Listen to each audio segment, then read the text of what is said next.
Splatt. Hope you've been enjoying some of the previous ones. If this is your first time, then welcome. This is just a collection of ramblings and thoughts I have from day to day whilst, I don't know, petering out existence, I suppose. So, my latest, thing, I suppose, concerns a song. I'm going to have to play a musical example. It's from a song by a lady called Alesha Dixon. Now, I've just got to set it up here. Okay, now it's right towards the end of this song she did called The Boy Does Nothing. Now, I know it's a little pop tune, and I know it's not supposed to be the height of intellectualism, but there's just a line at the end. I don't actually mind the song that much. I actually quite like it, you know. It's quite catchy. Anyway, I'm just going to play you a little clip from the end, which is a line which I think I need to discuss. Okay, so just listen.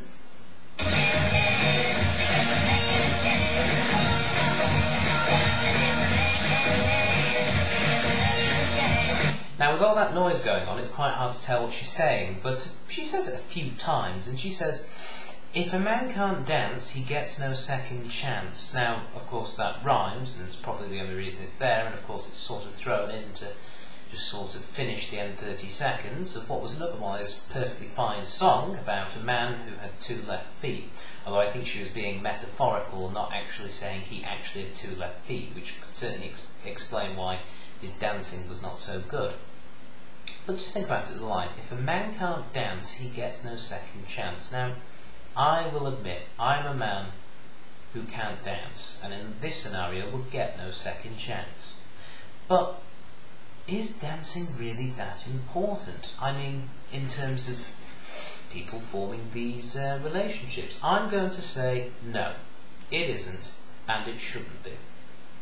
Dancing is just a bit of fun. Now, I'm a terrible dancer by, the idea of being graceful or stepping in time. I am rubbish at it.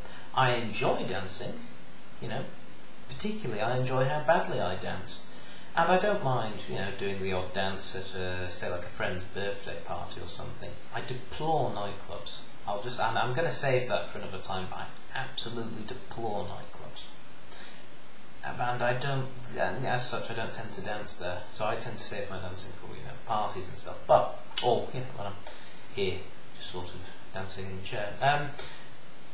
But it's this whole culture that's been built around about people, saying, "Oh, he's a good dancer, I think I'll talk to him." That whole sort of thing. It's just incredible. I would never, ever choose to, date a girl based on how well she can dance. Yes, it'd be a plus if she was a good dancer, then people wouldn't look at me, hopefully, when we're dancing. But it's not important, and I think there is far too much importance placed on people's ability to dance and these sorts of things. And neither would I want to be, picked by a prospective partner on such base terms, on how I can flaunt myself or strut my stuff or anything like that. It's just ludicrous. But I find that it's actually quite important for a lot of these people, and it's just a very silly way. It's a bit like saying, people who can spell are more desirable than people who have difficulty with grammar. I'd argue that is just as silly a way to pick people. Now, this isn't a go at dancing in general. I have a fair few friends who are dancers, and who are pretty good dancers at that, and I do appreciate a good, well-choreographed dance. But I disagree with the concept Miss Dixon is talking about, that a man, or indeed a woman, she could have said either, if they can't dance, they get no second chance. Well, quite frankly, if that is how you view your prospective partners, I don't want to be on such a list. Otherwise, pretty good song.